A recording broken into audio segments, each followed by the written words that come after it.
یہ ہدایت ہے صرف ان کے لیے جو بچنا چاہتے ہیں. جسے کانٹ نے کہا ہے مورل لا ود ان. اس نے کہا کہ وجود ہستی کے دو دلیلیں ہیں سب سے بڑی. The starry heavens above and the moral law with in.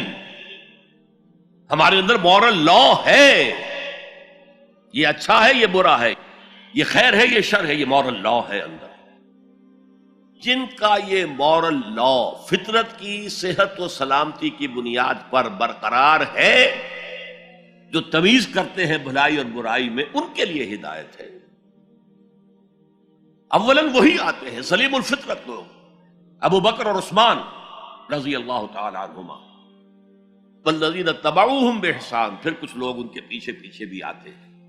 ایک نمونہ دیکھ لیا، کچھ لوگ بڑھ رہے ہیں، یہ دوسرے درجے کے لوگ ہیں. قرآن مجید میں درجہ بندی بیان کی گئی ہے. السابقون الاولون من المہاجرین والانصار والذین تبعوہم بإحسان رضی اللہ عنہم ورضوا عنہ. تو یہ سابقون الاولون جو ہیں وہ سلیم الفطرت، وہ سلیم العقل انسان ہیں جو ان چیزوں تک پہنچ چکے ہیں. البتہ ابھی یقین کی دولت جو ہے حاصل نہیں ہوئی، اور یہی نقشہ کھینچا گیا ہے حضور کا وَوَجَدَكَ ضَالًّا فَهَدَىٰ.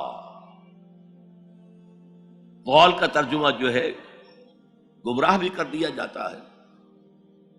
ضال اسے بھی کہتے ہیں کہ کوئی شخص کسی کے عشق میں دیوانہ ہو جائے، اور ضال وہ بھی ہے جو ابھی حق کی تلاش میں سرگرداں ہے. تو جو غور و فکر غار حرا میں ہو رہا تھا، حدیث میں آتا ہے تحنسو یتحنسو فی، جا کر آپ وہاں عبادت کرتے تھے. تو وہ عبادت کیا تھی؟ کان صفت تعبدہ فی غار حرا التفکر والاعتبار. غار حرا میں آپ کی عبادت کی صفت کیا تھی؟ غور و فکر کہ کائنات کیا ہے. وہی جو سے فلسفی، جن کوسچن سے فلسفی ڈریپل کر رہا ہوتا ہے، دو ہاتھ کر رہا ہوتا ہے، وہی حضور اس سارے فکر کے مراحل سے گزرے ہیں اور قریب پہنچ گئے ہیں. تو دروازے پر دستک دی ہے، دروازہ کھلا ہے. وَوَجَدَكَ ضَالًّا فَهَدَىٰ. پردے اٹھا دیے اور ہدایت دے. اچھا، یہ تو آپ کے سامنے تعلق جو ہے ایمان کا عقل و فطرت کے ساتھ میں سمجھتا ہوں کہ کسی نہ کسی درجے میں واضح ہو. اب میں آپ کو اس کا سنتھسس بتاتا ہوں. یہ عقل و فطرت جو ہے اللہ کو پہچاننا کلیتاً فطرت پر مبنی ہے. انسان کی فطرت میں، اس کی روح میں اللہ کی معرفت، اللہ کی محبت موجود ہے. اس پر ظہول کے پردے پڑ گئے ہیں، تم ادھر متوجہ ہی نہیں ہوتے. تم نے کبھی اپنے قلب کی گہرائیوں میں اتر کر دیکھا ہی نہیں. تم تو باہر کی دنیا میں مگن ہو، مادی دنیا میں لگے ہوئے ہو. کچھ تو بقول شاہ ولی اللہ وہ حیوانیت کی سطح پر آ جاتے ہیں بیچارے. صبح سے شام تک کی کمر توڑ دینے والی محنت کے بعد بھی ان کی بنیادی ضرورتیں زندگی کی پوری نہیں ہوتی. وہ کیا کسی سے لو لگائیں گے، کیا خدا کو یاد کریں گے. کاد الفقر ان یکون کفرا. یہ فقر اور احتیاج اور مفلسی تو انسان کو کفر تک پہنچا دیتا. حضور کی حدیث. تو تم ادھر متوجہ ہو، ہماری طرح متوجہ نہیں ہوتے. حضرت ابراہیم کا قول کیا تھا؟ انی وجہت وجہی للذی فطر السماوات والارض حنیفا وما انا من المشرکین. اور یہ نماز کا افتتاح بھی ہے.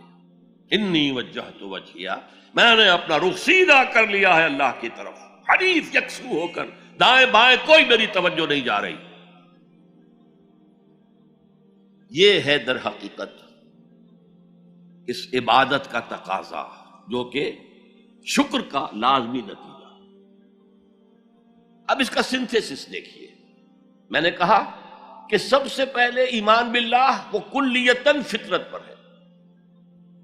اسی لیے کانٹ نے یہ ثابت کیا، ایک کریٹیک آف پیور ریزن اس کی کتاب، جس نے ہنگامہ پیدا کر دیا تھا پورے یورپ میں۔ اس وقت تک کرسچینٹی ڈومیننٹ تھی اور مذہب ایک اہم عنصر تھا انسانی زندگی کا۔ اس نے کہا اللہ کے وجود کے لیے جتنے منطقی دلیلیں دی گئی ہیں سب غلط ہیں، میں سب کو کاٹ کر دکھاتا ہوں۔ جیسے ہم کہتے ہیں لوہے کو لوہا کاٹتا ہے، منطق نے منطق کو کاٹ دیا۔ There is no logical reason to prove the existence of God. A critique of pure reason، میں نے کہا تھا پیور ریزن، عقل خالص جو فطرت سے رہنمائی نہیں لے رہی۔ وہ فلسفہ جو ہے اس کی منزل کیا ہے؟ ایگنوسٹسزم یا اسکیپٹسزم، لادریت یا ارتیابیت۔ پھر اس نے ایک کتاب لکھی بعد میں، کرٹیک آف پریکٹیکل ریزن۔ اس نے کہا کہ عملی طور پر انسان اخلاق حسنہ اختیار کر ہی نہیں سکتا جب تک کہ خدا کو نہ مانے۔ یہ نیسیسٹی ہے انسان کو کہ مانے۔ علامہ اقبال نے اس کو تسلیم کیا ہے، کانٹ کے اس دعوے کو۔ وہ ان کی کتاب ہے reconstruction of religious thought in Islam, کہ کوئی منطقی دلیل خدا کے وجود کو ثابت نہیں کر سکتی۔ متکلمین نے کوششیں کی ہیں، لیکن دلیل دلیل کو کاٹ دیتی ہے، منطق منطق کا توڑ کر دیتی ہے۔ وہ صرف قرآن نے لفظ آیت استعمال کیا جو میں نے بیان کیا تھا۔ اس کائنات میں ہر شے اللہ کی نشانی ہے۔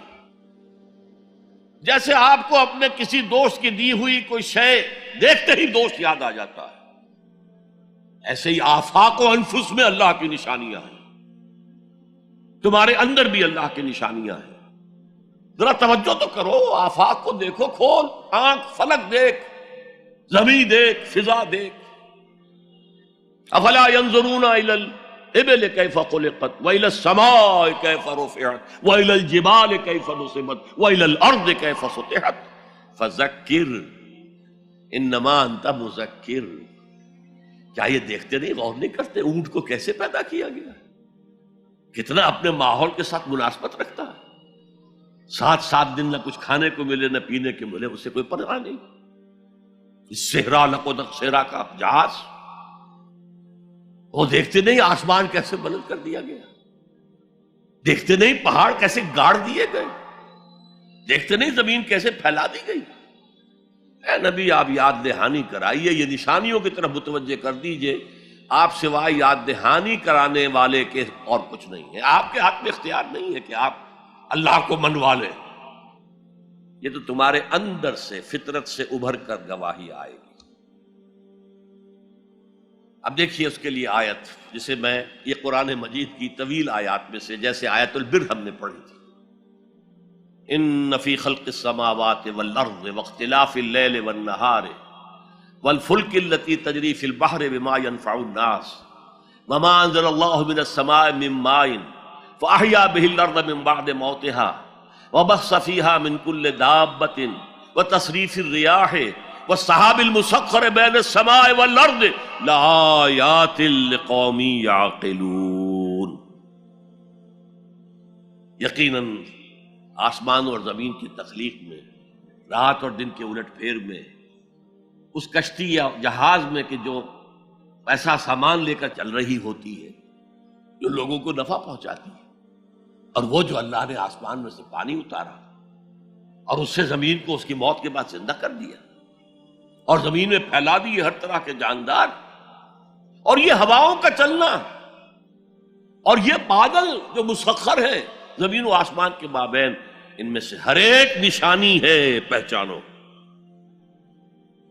کیا مطلب؟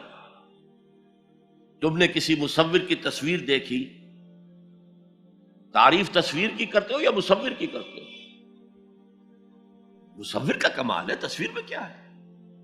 ہاں وہ اپنے منہ سے بول رہی ہے، اپنی زبان حال سے اپنے بنانے اپنے مصور کی تعریف کر رہی ہے۔ تو کائنات کا ذرہ ذرہ اللہ تعالیٰ کی نشانیوں پر ہے۔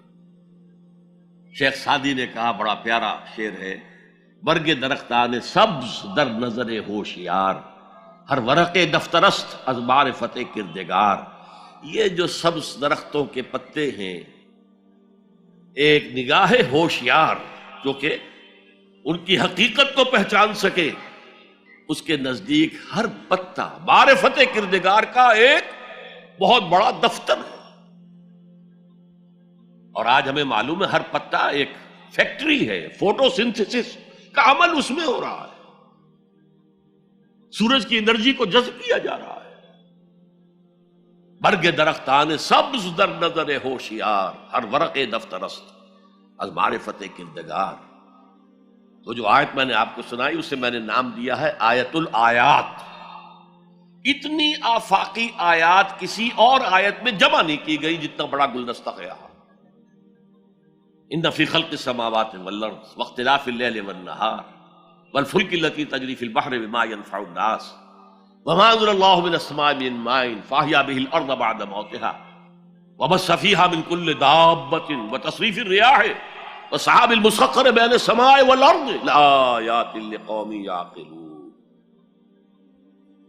دوسری طرف تمہارے اندر بھی ہے، سنوریہم آیاتنا فی الآفاق وفی انفسہم۔ بے دل نے خوب کہا تھا، یہ چوٹی کے شعراء میں سے رہے ہندوستان کے، یہاں تک کہ غالب کو کہنا پڑا کہ طرز بے دل میں ریختہ لکھنا اسد اللہ خان قیامت ہے۔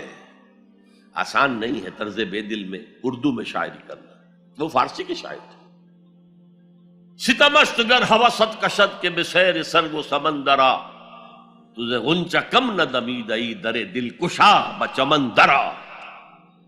کتنے ستم کی بات ہے، تمہاری خواہش آمادہ کرتی ہے کہ چلو چمن میں دیکھو، پھولوں کی بہار دیکھو، درختوں کی بہار دیکھو، گھاس کے اوپر چہل قدمی کرو۔ ارے تم خود ایک پھول سے زیادہ کھلے ہوئے ہو۔ کبھی اپنے دل کا دروازہ کھول کر اس میں داخل ہو کر اپنے حسن معنوی کا مشاہدہ کرو۔ ستمست گر ہوست کشد کہ بے سیر سر و سمندرا تجھے غنچہ کم نہ دمیدئی۔ دمکتا ہوا غنچہ ہو تم خود، در دل کشا بچمندرا۔ آیات الہیہ اندر بھی موجود ہے۔ اچھا، ان آیات کے ذریعے سے اللہ کی پہچان ہو گئی، اللہ یاد آ گیا، تھا اندر موجود، اللہ کی علم اور معرفت موجود تھی، پردے آ گئے تھے، ظہور تھا۔ یا جیسے ایک جگہ کہا گیا کلا بل رانا علی قلوبہم، ان کے دلوں کے اوپر جو بھی بدکاریاں وہ کرتے رہے ہیں اس سے زنگ لگ گیا، حجابات آ گئے۔ شیخ علی حجویری رحمت اللہ علیہ، جنہیں داتا گنج بخش کہا جاتا ہے، اگرچہ یہ لفظ نہیں کہنا چاہیے، انہوں نے کتاب کا نام کیا رکھا؟ کشف المحجوب۔ جو پردے میں آیا ہوا ہے، اوٹ میں آیا ہوا ہے، اسے کھولنا۔ تم اوٹ میں ہو، تمہارے اندر موجود ہے اللہ کی معرفت۔ البتہ اس کا ایک نتیجہ یہ نکلنا چاہیے، اب تمہارے لیے محبوب ترین ہستی اللہ ہو جائے۔